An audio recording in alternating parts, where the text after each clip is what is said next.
Good morning. Welcome to Allen Avenue Unitarian Universalist Church online worship. If you are new or visiting, we especially welcome you.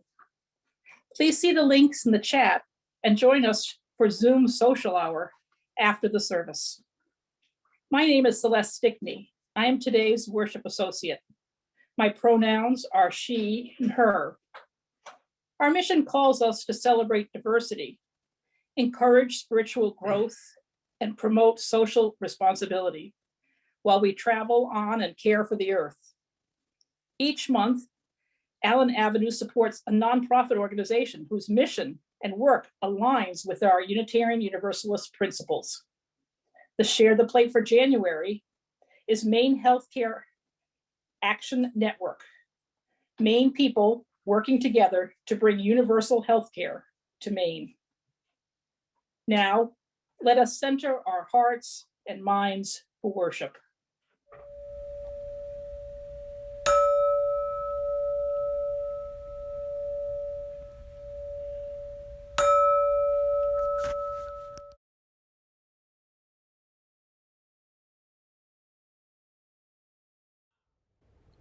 No, You Are Not Alone by Reverend Gretchen Haley. For this one moment, know only that you are loved, that you are safe and whole and loved. Know that you belong here, here among us, here upon this earth, in your body, however tired or broken your heart may be, whatever fear, disappointment, anger you carry. For this hour, know that you are not alone. Feel the presence of others surrounding you, breathing beside you and with you, discovering together the way our voices rise and fall together in harmony, in hope. Claim here a resilient freedom, the choice for love, for light, to live with joy and gratitude and praise as a form of resistance.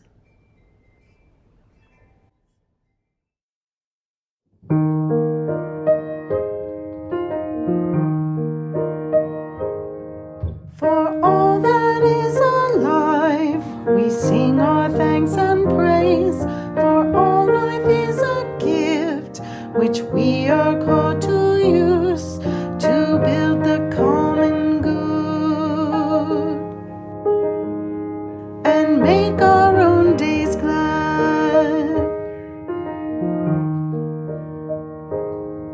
For needs which others serve, for services we give, for work and its rewards, for hours of rest and love, we come with praise and thanks. For all that is our life, for sorrow we must bear, for failures, pain and loss, for each new thing we learn, for fearful hours that pass, we come with praise and thanks. For all that is our life, for all that is our life, we sing our thanks and praise. For all life is a gift, which we are called to use to build the common good and make our own days glad.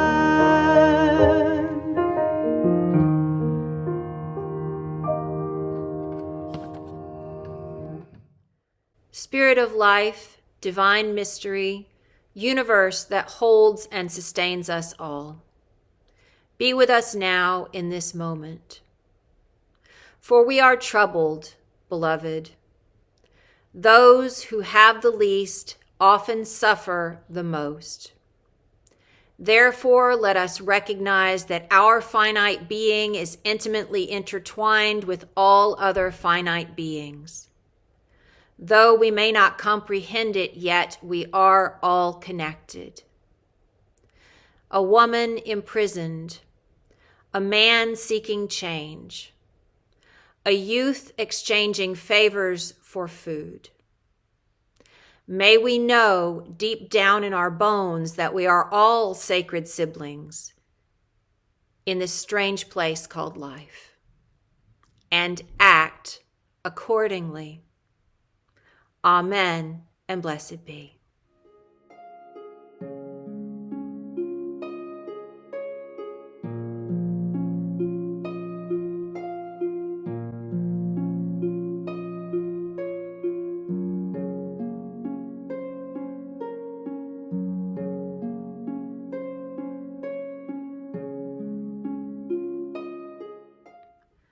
Co-Regulation by Reverend Elizabeth Mount.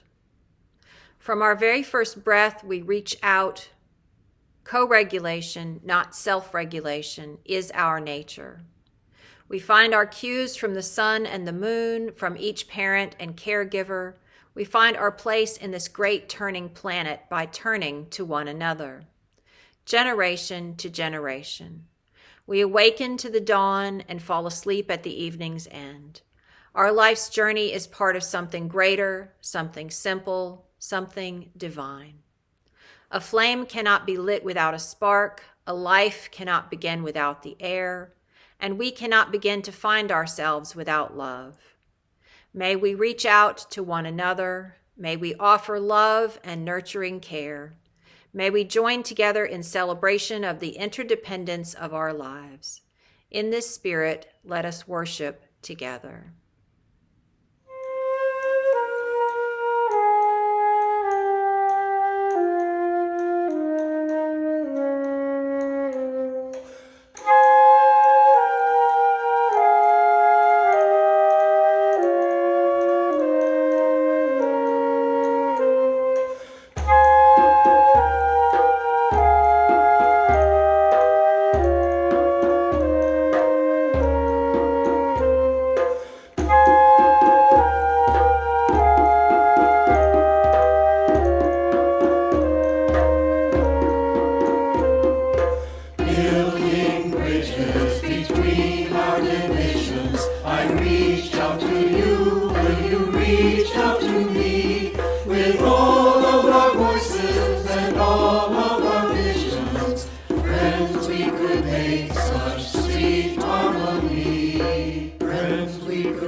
God Gave Me a Word by Reverend Amy Petrie Shaw.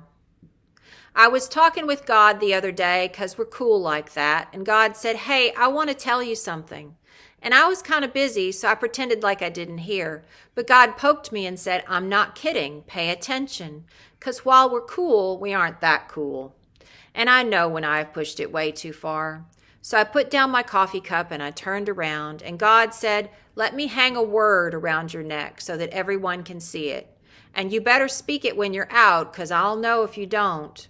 And it will be heavy, so heavy on your soul." And a word was hung around my neck to take out to the people standing in the streets.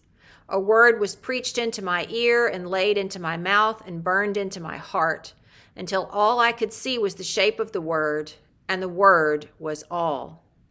And the word was love. And God said, now get out, because you don't have all day and that word is going to get heavier. You've got some work to do. So I'm taking my word out into the world. Love came down on this green earth. Love came down and turned over the tables and set the world on its end. Love made it clear that it was the word for the poor and the brokenhearted, for the queer boy and the angry girl. Love was the word for late-night hookers and long-haul truckers, for the heroin junkie and the runaway cutters. Love was the word for all the screwed up and pushed over and too tired and I can't take no more. Love was the word for the HIV patient and the man with no papers. Love was the word for me and for you, for the saints and the sinners and the scramblers in between. Love came down and made a way for there to be a way. And then love said, we are never going back. Let he who has ears, let him hear. Love said, we are all part of something bigger, and if you cannot rise with us, if you cannot love with us, then you should get the hell out of the way, because we aren't going anywhere and you are in the path. He who has ears, let him hear. Love came down for the world to know, and I'm holding out this word, so even when you and God are just like that, you can't pretend you didn't know. I cannot put it down. Not for a politician spewing hatred, not for a minister vomiting out bile in the costume of a saint, not for money or for country or for kin. I'm holding my word in my mouth because the next time I see God, I want to be able to say, you gave me a word and I carried it just the way you asked. You gave it to me and I took it. I showed it to everyone I met. You gave it to me and I showed it to her and Gur and Z and him. I showed it to them and they and those over there. I never put it down. I can never put it down.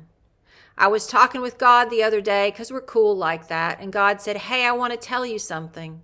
And I was still kind of busy, so I pretended like I didn't hear. And God said, I'm not kidding. Pay attention. Because while we're cool, we aren't that cool, and I know when I've pushed it way too far.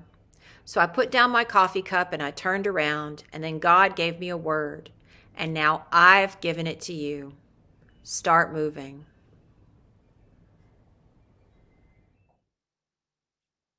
Each week, our staff and volunteers create meaningful spiritual experiences. Each week, staff and volunteers support religious education programming, spiritual enrichment groups, and a variety of opportunities to create community. The funds we receive support all we do. The morning offering will now be gratefully received.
Good morning.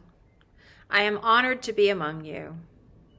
What I want to start out with today is how the past 2 years have been pretty challenging for a lot of us. It's been a long, hard COVID. We've seen countless deaths, a lot of people suffering from the illness of COVID, and others who live in constant anxiety because they are immune compromised or otherwise at sharply increased risk from this disease.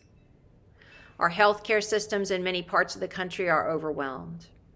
The wisdom shared from medical professionals is that we should be isolating, social distancing, as much as possible. That it's up to all of us to flatten the curve and reduce the spread as much as we can. Contrasted against this, it's been 2 years, and there are numerous people who just want things to go back to normal. I find myself wondering, however, if there will be a normal, that the world as we knew it is irrevocably changed. We may one day speak of before and after COVID as a defining moment in time. A few things have shifted culturally due to COVID. One of those is handshakes are out the window. I don't miss those at all. People have discovered that some jobs could be done remotely, for example. And I believe many of those jobs might remain remote several days a week, if not full-time. We've discovered that a lot of the commuting that used to happen wasn't necessary after all, and it's better for our planet as well as better for our families if people can do more work from home when possible. We have discovered that the rhetoric around essential workers means that they are valued because they are risking their lives, but not valued in pay. And thus we see a lot of people quitting lower paying jobs because they don't feel they're being paid enough to risk their lives and the lives of their families. Is there ever enough pay to justify risking our lives? That's the question, the horrible thing that capitalism and the pandemic have caused us to ask. We've seen a really crazy housing market due to this pandemic because everyone needs a place to live, and rightfully so. But because of supply chain issues and in some cases a moratorium on new buildings means a shortage of available homes and big problems fixing up older houses.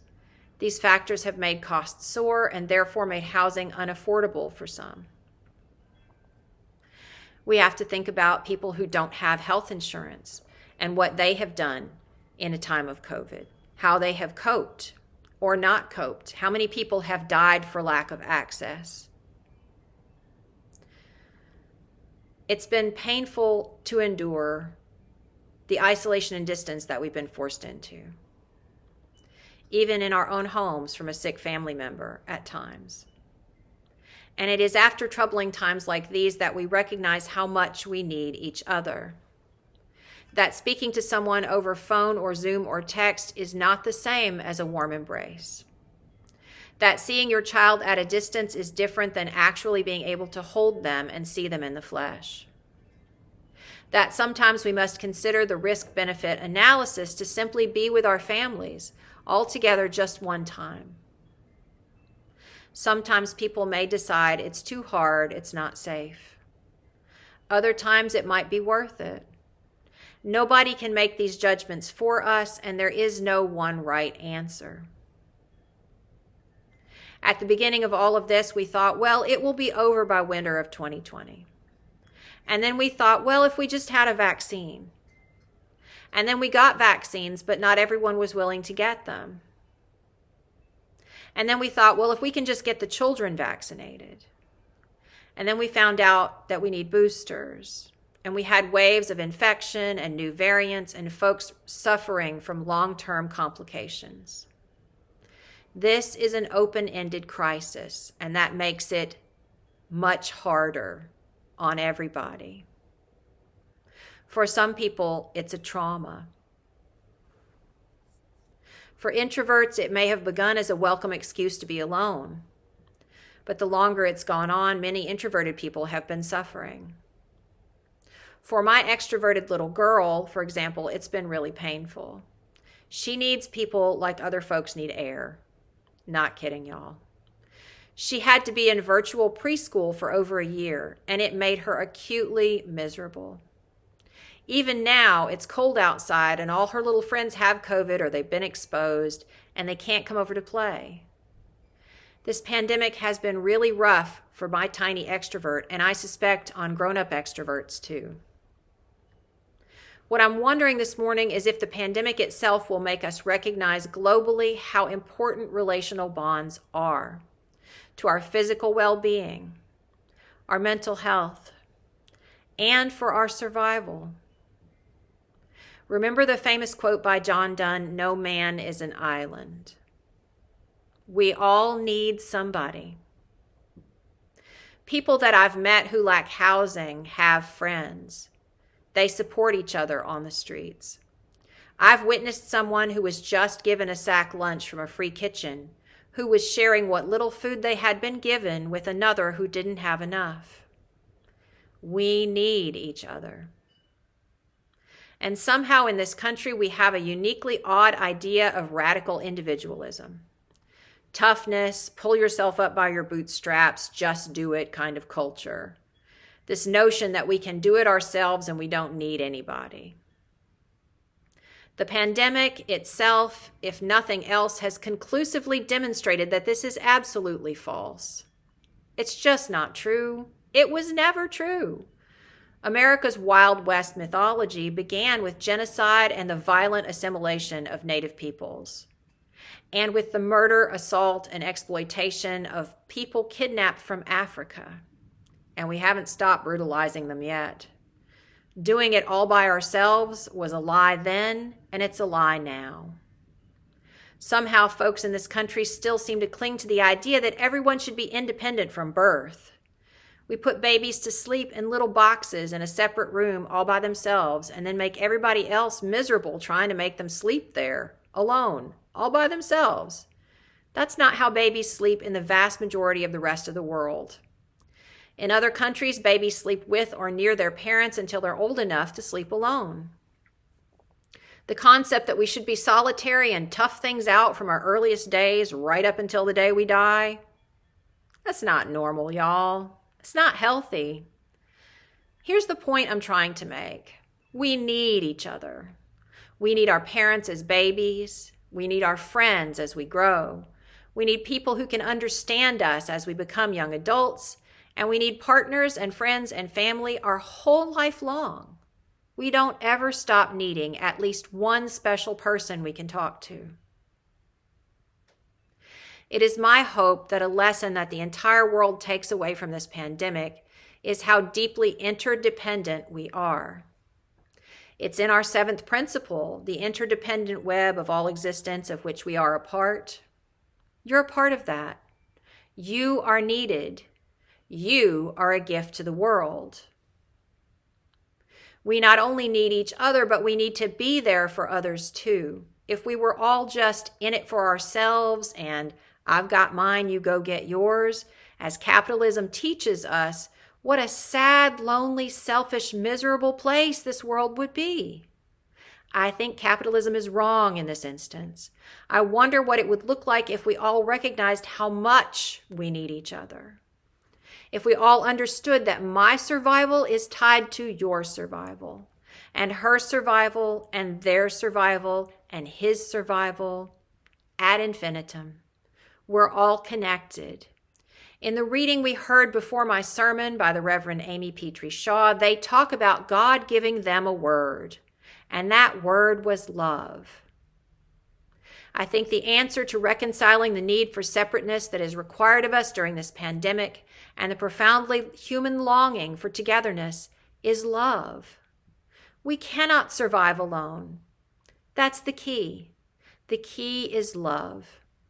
And sometimes the highest good, the highest love is to remain separate from our friends, our neighbors, our beloveds, for their safety and for our own.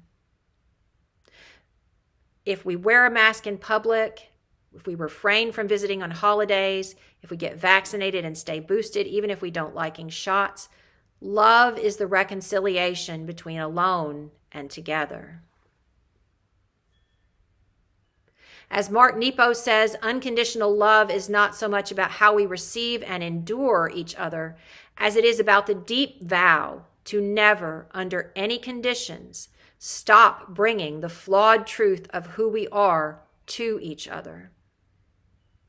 It takes courage to reach out and say, "Hey, I wanted to ask, how are you? How are you really?" And let them know that you mean that. And then listen for the real answer, not the fake polite answer society has trained us to give. I so deplore the cultural ideal that we should pretend to be happy, even when we're not. It's more of that ridiculous individualism, this mythos that we've bought into. Even if we feel like we're drowning, we might smile and go, "Oh, I'm fine." You're not fine. Admit that you're not fine. If it's a person that's trustworthy, let them know. So when you are suffering, when you are struggling or having a hard time, it takes real courage to reach out to someone you trust appropriately and let them know that you need support. The ability to let people into your vulnerability is a gift. Truly. Let someone see you, the real you. You'll be glad you did. That's the love that's at the heart of getting through these pandemic times. May we all see the infinite beauty in another and within ourselves, now and in the days to come. Amen, and blessed be.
What a world there can be if we imagine, if we share, if we care, if we act.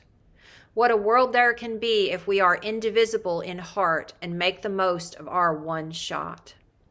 Let us trust that the seeds we plant in time will flourish and that we can create the tipping points for a better future. For our children's children and the great web of life on earth, let us make a new start. So may it be. Amen.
you.